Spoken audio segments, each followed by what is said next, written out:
Bonjour.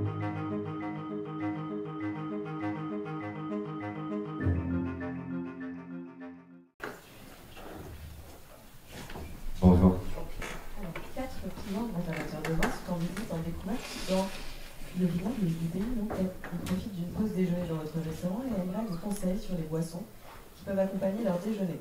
Pour ce déjeuner, ils veulent se faire plaisir. À l'issue du déjeuner, ils aimeraient que vous leur conseilliez un domaine en leur présentant les spécificités de ce domaine et un lieu à visiter à Nantes. Très bien.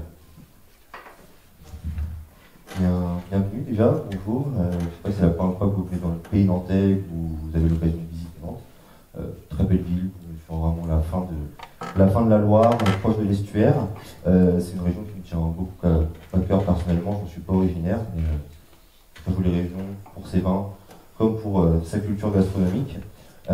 Aujourd'hui, on vous accueille à la table de Sarah Mingui, qui est passée par Top Chef, qui a ouvert son restaurant Freya il y a quelques semaines maintenant. Auparavant, il y avait un bistrot qui s'appelle Vacarme. Une chef qui a une cuisine qui est axée sur l'iode, beaucoup sur le végétal également. Aujourd'hui, la chef vous propose pour commencer des petits pois épigorneaux. Petits pois écossais, bisque des trios sureau, avec un jus d'Écosse de petits pois frais et fleurs de sureau frais. Pour accompagner donc cette entrée, je voulais vous emmener sur un rosé. Vous emmenez du côté d'Anjou, aller chez Marc Angéli sur sa cuvée rosé d'un jour. Donc on est sur un 100% gros lot ici. Je vais choisir un millésime plutôt 2019 pour aller chercher un petit peu de fraîcheur, avoir des sucres aussi qui sont déjà un petit peu patinés, éviter d'avoir ce côté un petit peu trop sucraillon pour venir éviter de déstructurer l'ensemble du plat. La sucrosité sera pour venir bien sûr accompagner le côté très gourmand du petit pois. La bisque des trièdes viendra mettre un petit peu plus de salinité, un petit peu plus de relief en bouche vis-à-vis de ce vin. Les Marc Angéli, je ne sais pas si vous le savez, c'est un vigneron assez emblématique en Anjou qui a formé beaucoup de jeunes vignerons et de vignerons qui sont installés. Son domaine, on est sur la ferme de la Sansonnière. La chef vous emmenez ensuite, simplement il y a un petit problème avec le menu, j'avais un menu en plusieurs temps tout à l'heure, merci beaucoup. Donc la chef enchaîne ensuite avec le turbo. Le turbo, donc ici en filet, préparé également en saucisse avec du lard. Là, on va retrouver de la criste marine, du fenouil, donc toujours sur ce côté assez végétal comme je vous l'évoquais tout à l'heure. On va avoir également du haut de cerise fraîche et en pickle, pour rendre ce côté aussi gourmand, le côté un petit peu plus sucré, avoir un peu plus de peps en bouche. Et pour finir avec la sauce XO aux algues, crevettes frites, qu'on appelle les crevettes bouquets sur nos côtes, et une sauce au beurre blanc bien sûr au charbon. Pour ce plat, je voulais vous emmener donc chez un vigneron du pays nantais. Ici sur un vin qui va être en vin de France, un vigneron que j'aime beaucoup, que je considère un petit peu comme le Pierre Auvergnat du pays nantais, monsieur Marc Pénaud. Donc sur le domaine de la Sénéchalière et la Saint-Julien-de-Concelles, Marc Pénaud, c'est un vigneron très important pour moi. Il va travailler sur toutes les roches qu'on va pouvoir trouver dans le pays nantais, donc en faisant des élevages vraiment similaires et pour vraiment mettre en avant le terroir que chacune peut apporter au vin. Et donc ici, je voulais vous emmener pour ce turbo sur sa cuvée Mikachiste, pour vraiment aller chercher d'une part le profil assez fumé, très minéral du Mikachiste, qui viendra très bien accompagner la sauce XO, les crevettes grises et également le lard qu'on va retrouver ici. On va avoir également beaucoup de volume, une belle amplitude en bouche et une fin assez saline et vraiment très droite pour vraiment aussi venir accompagner la texture du turbo qui reste noble et quand même très délicate. Pour poursuivre, la chef vous emmène donc sur un pigeon, à savoir qu'à Pornic, on a un élevage de pigeons qui distribue beaucoup de pigeons à travers la France et pour de très belles tables. Ici, le pigeon va être préparé en deux assiettes que vous allez pouvoir avoir. La première du coffre, donc, qui est quand même assez goûtu, travaillé donc, avec un bouillon à base d'algues de kumbu. Le pigeon il va être fumé également et vous allez retrouver du kombucha. Une configure d'algues ainsi que des fleurs de chou, donc toujours pareil, ce côté très végétal dans la cuisine de la chef Mingui. Sur cette deuxième assiette, donc on va être sur la cuisse du pigeon, cuisse qui est farcie aux abats, travaillée avec algues et un gin breton, et donc roulée dans une algue nori, snackée au barbecue, et glacée avec un jus de pigeon. Pour accompagner ce plat, je voulais vous emmener. On va rester en bord de Loire, on va remonter un petit peu, aller en Touraine. Et je voulais vous emmener chez un vigneron qui a travaillé au domaine de la Romane et Conti, M. Aurélien Révillot, donc sur le domaine Aurélien Révillot tout simplement, et sur sa cuvée Grand Mont, qui est une cuvée parcellaire donc, de Bourgueil. C'est pas un cru, c'est pas considéré comme un grand cru, mais ça a vraiment tous les marqueurs et toutes les caractéristiques. Pourquoi ça? Parce que on sera sur du 100% Cabernet Franc, bien sûr, le seul cépage autorisé. Le Cabernet, on va retrouver généralement ce profil un petit peu variétal, un petit peu végétal, qui prend, à mon goût, très bien accompagner les algues, ici amenées par la chef. Et également, du coup, ce profil fruité sur le fruit, une belle profondeur et une patine au niveau des tanins. Je vais choisir un millésime plutôt sur 2015, millésime, très beau millésime, assez chaleureux, des tanins vraiment sur une patine et sur très bien affiné. Et je pense pour accompagner les différentes textures du pigeon, d'une part sur le coffre, travailler avec le bouillon, ça sera très bien fondu, ça s'associera à merveille. Et pour la cuisse de pigeon, je pense que ça viendra très bien marcher également avec les abats qui sont quand même un peu plus aromatiques, un petit peu plus puissants. Je pense que les terroirs de Grandmont, ça viendra bien coller avec cette texture. Pour finir, la chef vous propose une tarte au vinaigre, donc avec une pâte sablée au sarrasin, le sarrasin qui rappelle toujours bien sûr les galettes qu'on peut retrouver en Bretagne et également sur Nantes, un cœur de vinaigre de fenouil, donc toujours le végétal qu'on retrouve, la fraîcheur amenée donc là par le fenouil, une neige de Gouel et du pollen. Pour cette tarte au vinaigre, je voulais vous proposer un cidre qui est confectionné par deux jeunes personnes. Le domaine s'appelle les bouteilles à la mer. On est sur des cidres vraiment gastronomiques, très bien travaillés. Pour moi, c'est pas des cidres à boire vraiment en plaisir ou sur des galettes saucisses ou avec des crêpes, c'est des cidres même, on pourrait manger ça avec du salé. Ici, je voulais vous l'amener tout simplement parce qu'ils ont une cuvée qui est face à la mer, qu'ils font uniquement sur certains millésimes, tout simplement parce que leur verger se trouve vraiment en front de mer. Il va leur amener des pommes, donc pas toutes les années. Et ces vergers, du coup, amènent toujours une belle salinité également sur la fin de bouche. Sur cette cuvée. Je pense que cette salinité viendra plutôt bien répondre au vinaigre de fenouil. Le côté aussi fermentaire du cidre viendra très bien, lui, marcher avec le profil du sarrasin, ce côté céréalier, assez gourmand toujours. Et tandis que, bien sûr, toujours un petit peu de sucrosité et quelques amers pour bien aussi un petit peu contrebalancer le côté assez gourmand du pollen. Brut uniquement. Est-ce que ça semble vous convenir pour le moment? Très bien. Et une visite de domaine, et bien éventuellement, je peux revenir soit sur Marc Penaud, que je vous évoquais tout à l'heure, qui est à Saint-Julien-de-Concelles, qui peut être plutôt joli, assez sympathique. Et sinon, pour changer, pour vous proposer autre chose, je peux vous proposer d'aller chez Jean-Baptiste Hardy, un jeune vigneron du pays nantais. Il a fait son premier millésime en 2020, donc il a repris le domaine de son papa. Il a été vinifié dans plein de pays différents, Californie si je dis pas de bêtises, il est passé en Nouvelle-Zélande. Quand il était en Nouvelle-Zélande, il a appelé son papa déjà à l'époque pour qu'il lui réserve quelques parcelles, qu'il arrête tout traitement chimique dans ses vignes, de façon à ce que son retour en France, il puisse déjà commencer une vinification avec un processus biodynamique sur ces parcelles-là. C'est un vigneron qui se donne beaucoup de mal dans ce qu'il fait, qui a une belle vision de son terroir, de ses produits. Mais pour moi, il incarne vraiment aussi la jeunesse de ce qu'on peut trouver dans le pays nantais. Marc Penaud pour le côté un petit peu plus historique et emblématique pour moi, et Jean-Baptiste Hardy serait plutôt intéressant pour la jeunesse et pour la fraîcheur qu'il amène au vin du Muscadet.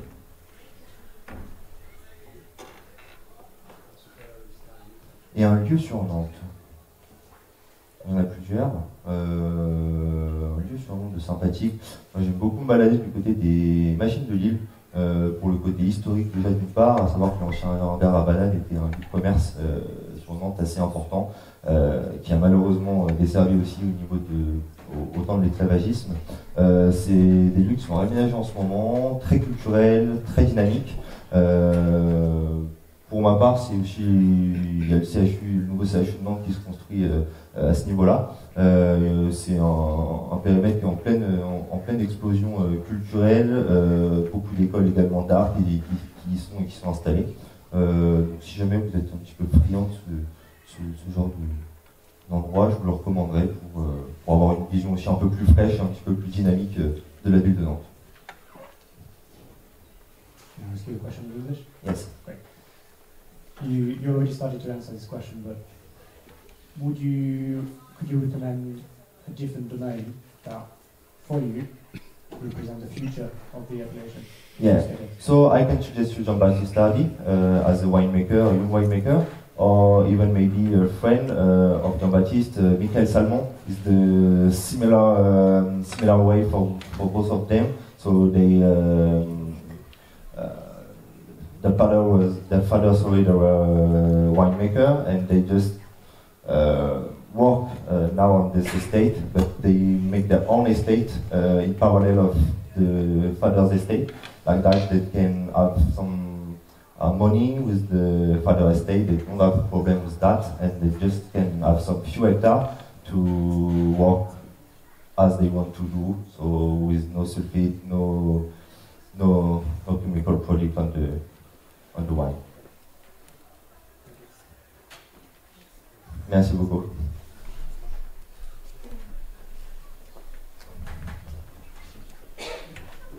Bonjour.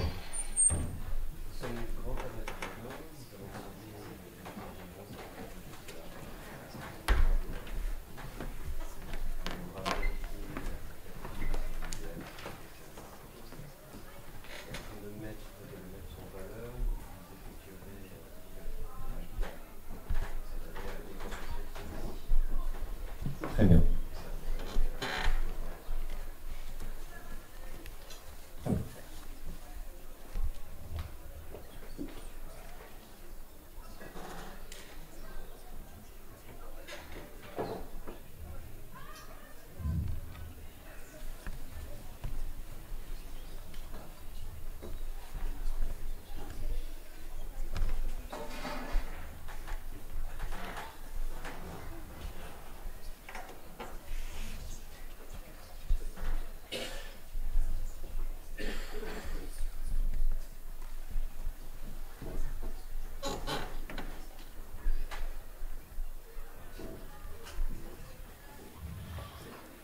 Il vous reste 20 minutes.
Donc pour vous, on est en fief vendéen, on est ici à Pissotte, on va être sur la cuvée L'Arbre Trophée, imaginée en 2022 de chez Mathieu Harry.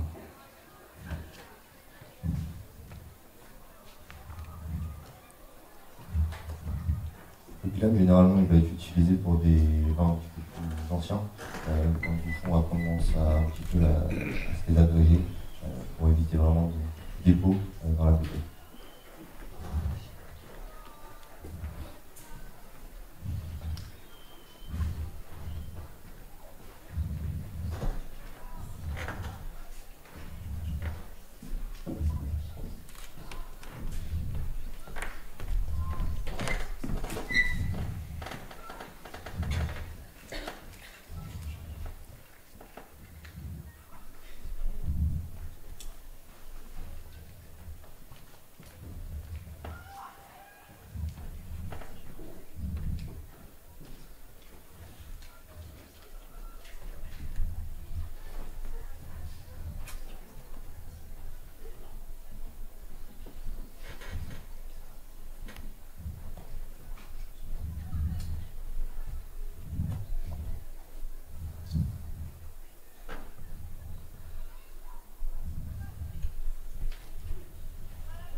J'avoue que c'est la première fois que j'utilise Angular. C'est un petit peu compliqué pour moi. J'ai jamais eu l'occasion de l'utiliser avant.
Tu peux passer au tire-bouchon, continuer la technique et le jury ne validera pas si tu passes. L'objectif, c'est d'aller jusqu'au bout de la technique.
Monsieur.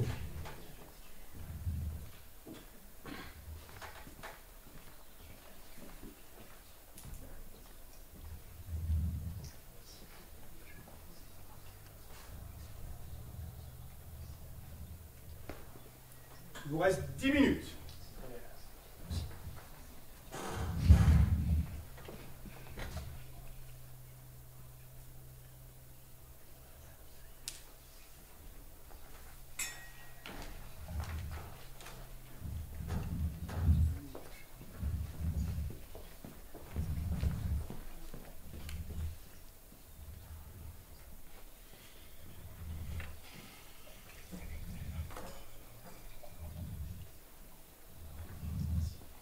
Profitez bien.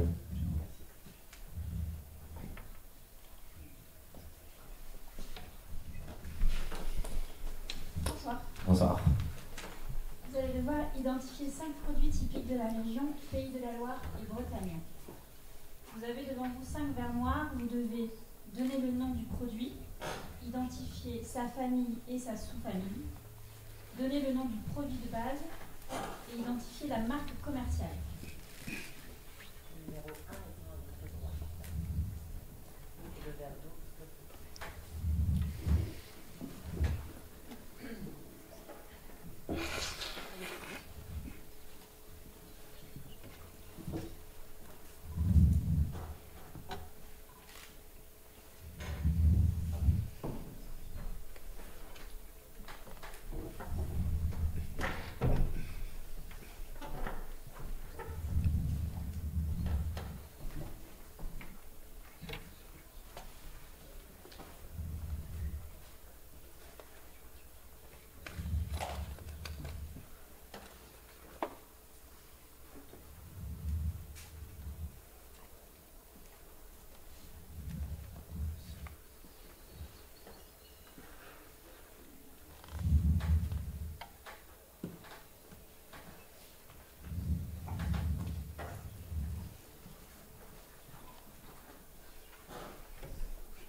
Le produit me fait beaucoup penser à une gentiane, un produit vraiment racinaire, beaucoup d'amer sur le végétal.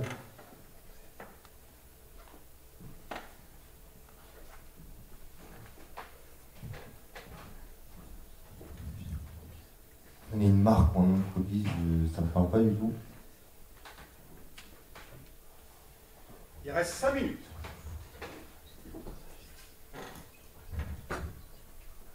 Un produit qui fait très médicinal en tout cas.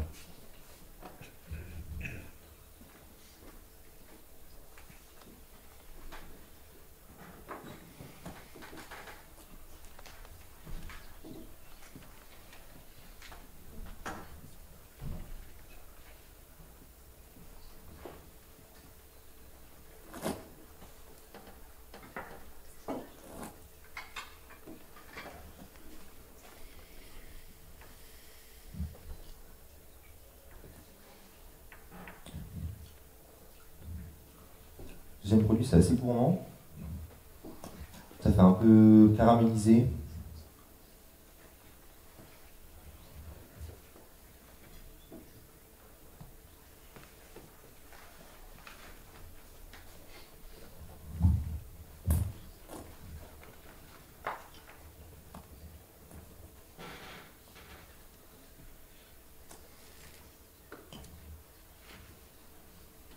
Actuellement une liqueur de caramel.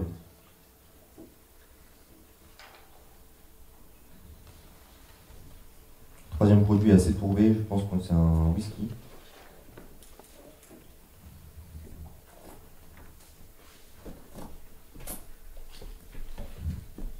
La tourbe en bouche, c'est... Je suis presque certain que c'est un whisky, en tout cas. Sûrement un whisky de Bretagne.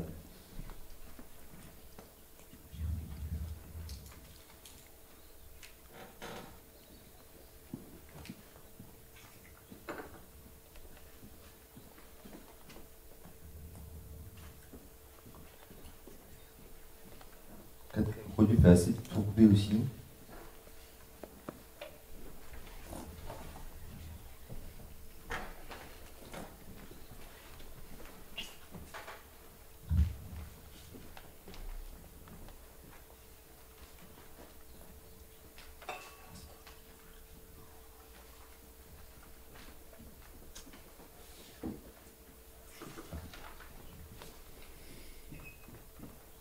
On est encore plus tourbé que le premier.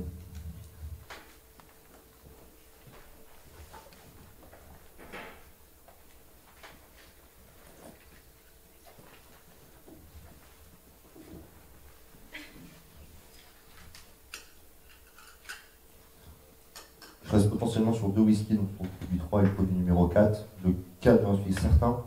Je vais mettre en doute un petit peu plus prononcé sur le produit numéro 3.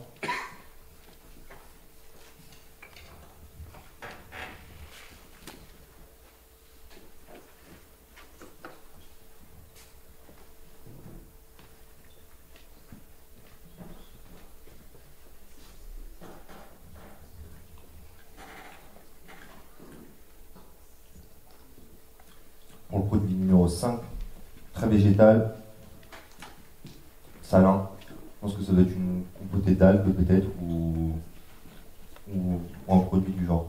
Produit numéro 3, ça pourrait être éventuellement On va un rhum. arrêter ta ligne. Fin des épreuves. Merci.